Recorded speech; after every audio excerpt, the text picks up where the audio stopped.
Hello students, आज हम कुछ प्रिंसिपल्स करने वाले हैं, कुछ रूल्स करने वाले हैं जिनकी हेल्प से हमें इलेक्ट्रॉन की इलेक्ट्रॉनिक कॉन्फ़िगरेशन कैसे लिखते हैं वो पता चलेगा। ठीक है ना। अब आप बोलेंगे मैडम वो तो हमें 10th क्लास में पढ़ी थी, हमें पता था 2, 8, 8 इस तरह से पढ़ते थे आप KLM में, ठीक है ना। लेकिन वो आपको तब तक पता था जब तक आपको ऑर्बिटल का कंसेप्ट नहीं पता था। आपको ये नहीं पता था कि ऑर्बिटल्स होते हैं, इस तरह से 3D में होते हैं, एक्चुअली में probability of finding the electrons होता है, ठीक है।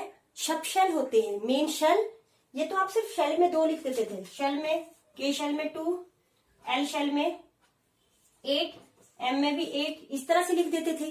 लेकिन ये 8 अब कैसे अरेंज है, ठीक है ना। तो आपको सब शेल का पता है कि सब शेल के अंदर भी ऑर्बिटल्स में होंगे, तो ऑर्बिटल में भी कैसे कैसे अरेंज होंगे बेटा, वो आज हम करेंगे। ओके, सो फर्स्ट जो प्रिंसिपल आता है that is Pauli's exclusion principle. Pauli's exclusion principle, according to this principle no two electrons in an atom can have same values for all the 4 quantum numbers। इसका क्या मतलब है कि कोई भी अगर 2 इलेक्ट्रॉन्स हैं बेटा किसी एक एटम में, तो उनके लिए 4 क्वांटम नंबर्स की वैल्यू कभी भी सेम नहीं आ सकती है। अगर उनमें n, जैसे फॉर एग्जांपल यहीं पे देख लो, अगर कोई इलेक्ट्रॉन है, ठीक है, उसके लिए n की वैल्यू 1 है। इलेक्ट्रॉन कहाँ है, फर्स्ट शेल में है, ठीक है, s ऑर्बिटल में है, m की वैल्यू 0, s क्या आ रहा है उसका +12, ठीक है। दूसरे इलेक्ट्रॉन के लिए n की वैल्यू 1, l की वैल्यू 0, m की वैल्यू भी 0 आ रही है, लेकिन s क्या हो जाएगा, नेगेटिव हो जाएगा। मतलब ये चारों कभी भी सेम नहीं हो सकते। अगर 3 सेम हो भी जाते हैं तो चौथा वाला क्वांटम नंबर क्या हो जाएगा, डिफरेंट हो जाएगा, ठीक है। क्योंकि एक ऑर्बिटल में बेटा एक कैसा होगा, क्या बताया था मैंने, एक क्लॉकवाइज होगा और एक एंटी क्लॉकवाइज होगा।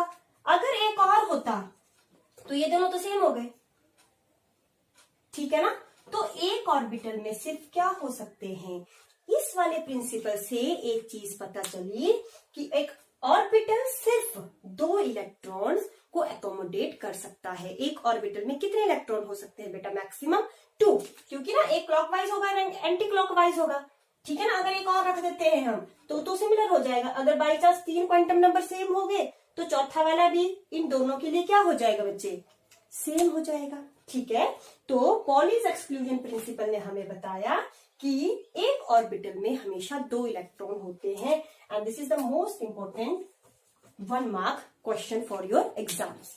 एग्जाम में आपको इस तरह से पूछा जाता है, an orbital can accommodate maximum of how many electrons, या how many electrons are present in an orbital. तो आपका आंसर क्या होगा, 2। चाहे वो P के लिए पूछ रहा है, चाहे D के लिए पूछ रहा है, चाहे F के लिए पूछ रहा है, ऑर्बिटल में हमेशा 2 इलेक्ट्रॉन होंगे बेटा, ठीक है। समझ आ गई आपको बात, लग गया पता, ठीक है। अब देखो एक चीज बताती हूँ आपको। अब देखो हमने बोला कि ऑर्बिटल में 2 इलेक्ट्रॉन होते हैं, तो S के पास कितना ऑर्बिटल होता है बेटा, ओनली 1 ऑर्बिटल। देखो S फिर से लिख देती हूँ, S P D F।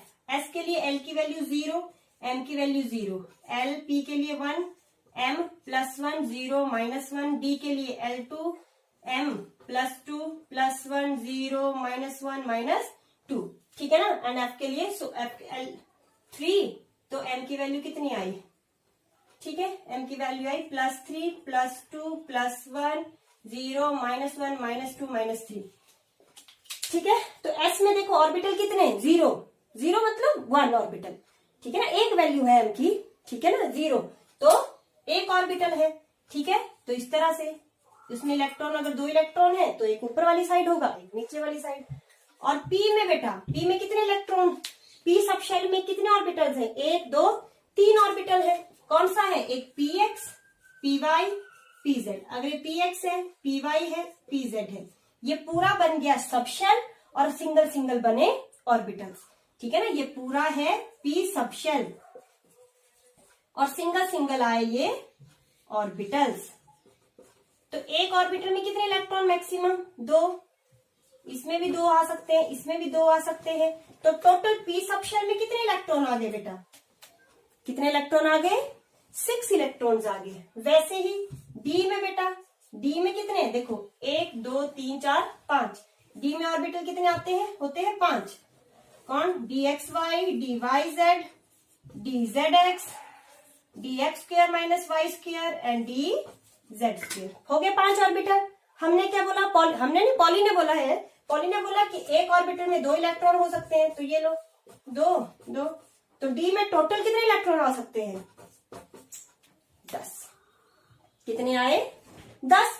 वैसे ही बेटा ये देखो एफ में बेटा ऑर्बिटल्स कितने हैं? ऑर्बिटल्स है 1 2 3 4 5 6 7। तो एक में 2 इलेक्ट्रॉन, तो एफ में कितने इलेक्ट्रॉन आ सकते हैं? 14। ये भी बोर्ड पॉइंट ऑफ व्यू से इंपॉर्टेंट है। पूछ लेते हैं एस में कितने इलेक्ट्रॉन? तो 2। पी में कितने आ सकते हैं मैक्सिमम? लेकिन अगर पूछे सबशेल, पी सबशेल में कितने आ सकते हैं? 6 इलेक्ट्रॉन। पी ऑर्बिटल में कितने आ सकते हैं? 2। इस बात को ध्यान से सुनना बच्चा, बहुत गलतियां करते हैं बेटा। पी में पूछ लेते हैं पी सबशेल में, तो वो लिखेंगे 2, या पी ऑर्बिटल पूछ लेंगे वो लिखेंगे 6। अगर पी ऑर्बिटल बोला तो बेटा ऑर्बिटल में तो 2 ही होंगे। अगर पी सबशेल बोला तो मिला के कितने हैं? 6। वैसे ही डी में ऑर्बिटल बोला तो 2, और अगर बोला सबशेल में कितने हैं? सो 10 इलेक्ट्रॉन्स। ठीक है, इसको गांठ बांध लो इस चीज को। ये बहुत गलतियां करते हैं, इतना समझाने के बाद भी बच्चे फिर पेपर में वही गलतियां बार बार दोहराते हैं। सो ठीक है, लग गया पता? ओके, नेक्स्ट हमारा जो प्रिंसिपल आता है दैट इज ऑफबाउ प्रिंसिपल। ऑफबाउ ने क्या बोला था बेटा? ऑफबाउ ने बोला था कि द इलेक्ट्रॉन्स आर फिल्ड, द electrons are filled in various orbitals. Electrons are filled in various orbitals. ठीक है, in increasing order of their energies. अब इसका क्या मतलब है? ऑफबाउ ने बोला था कि अच्छा ठीक है, जब हम इलेक्ट्रॉनिक कन्फिग्रेशन लिखने लगेंगे बेटा, तो जो ऑर्बिटल्स की एनर्जी होगी, ठीक है, उसके हिसाब से हम इलेक्ट्रॉन्स को फिल करेंगे। मतलब पहले सबसे कम एनर्जी वाले ऑर्बिटल्स फिल होंगे, फिर उसके बाद उससे ज्यादा, फिर उससे ज्यादा और उससे ज्यादा। ठीक है, लेकिन बात ये कि हमें पता कैसे चलेगा कि किसकी एनर्जी ज्यादा है और किसकी एनर्जी कम है बेटा? ठीक है, ठीक। वैसे उसने एक ट्रेंड दिया था, ठीक है, जिससे हमें पता लग जाता है कि हम कैसे फिल करते हैं। सो देखो कैसे लिखेंगे? 1s, यहाँ पे मिटा देती हूँ इसको, ये लिख लिया ना, the electrons are filled in the various orbitals in increasing order of their energy. Screenshot ले लो चाहे। ठीक है, तो उसने एक फ्लो चार्ट सा बनाया था जिससे हमें ट्रेंड पता लग जाता है कि हम ऑर्बिटल्स को कैसे अरेंज करेंगे बेटा। तो फर्स्ट शेल है, मैंने क्या बोला था? जितने शेल होते हैं उतने ही सब शेल होते हैं। तो फर्स्ट एक सिंगल शेल है, तो सब शेल भी एक ही होगा, एस। सेकंड शेल का नंबर कितना है? 2, तो सब शेल कितने होंगे? 2, एस और पी। शेल का नंबर कितना है? ये के, फर्स्ट एल एम, ये के एल एम, ठीक है ना। 3s, तो सब शेल भी कितने होंगे? 3p and 3d। सब शेल का नंबर कितना है? 4, तो सब शेल भी कितने होंगे बेटा? 4। अब आगे 5s, 5p, 5d, 5f and 5g। ठीक है, अब इनको लिखने का तरीका कैसे है? इस तरह से, ये देखो, इस तरह से, इस तरह से, ये देखो ऐसे तिरछा इनको चलाते जाते हैं, इस तरह से, ये देखो ऐसे ऐसे ऐसे। अब कैसे लिखेंगे? देखो सबसे पहले एरो में कौन है? 1s, फिर एरो में कौन है? 2s, और उसके बाद यहां से, मतलब ऐसे चलते हैं बेटा, ये, फिर ऐसे, फिर ऐसे, मतलब इस तरह से, यहां से ऊपर से नीचे की तरफ को लिखते चलेंगे। 1s, इसमें से 2s है, इस एरो में कौन है? 2p, और फिर कौन है? 3s, फिर ऊपर वाले एरो में कौन है? 3p, 4s, फिर इस वाले एरो में कौन है? 3d, 4p 5s, ठीक है ना, इस तरह से। ठीक है, आप बार बार इलेक्ट्रॉनिक कॉन्फ़िगरेशन लिखेंगे तो आपको ये वाला फ्लो चार्ट बनाने की जरूरत नहीं पड़ेगी, आपको वैसे ही याद हो जाएगा। ठीक है ना, मैंने बता दिया फ्लो चार्ट ऐसे है, लेकिन एक और तरीका बताती हूँ, ठीक है ना, जिससे आपको सारी इलेक्ट्रॉनिक कॉन्फ़िगरेशन आ ही जाएगी। ठीक है, देखो पहले 1s लिख दिया, 2 के कितने होते हैं, 2s, एक 2p, 3 के कितने होते हैं, 3s, 3p। बस अब यहाँ पे एक फंडा है बेटा, यहाँ पे 3d से पहले कौन फिल होता है, 4s। यहाँ पे वो चलना शुरू हो गया, अब थोड़ा सा चेंज, ठीक है ना, 3p 3d होना चाहिए, लेकिन उससे पहले कौन आ जाता है, 4s। और ये क्यों होता है बेटा, क्योंकि 4s की एनर्जी कम है किससे, 3d से। और ये कैसे पता चला, ये हमें पता चला बोहर-बरीज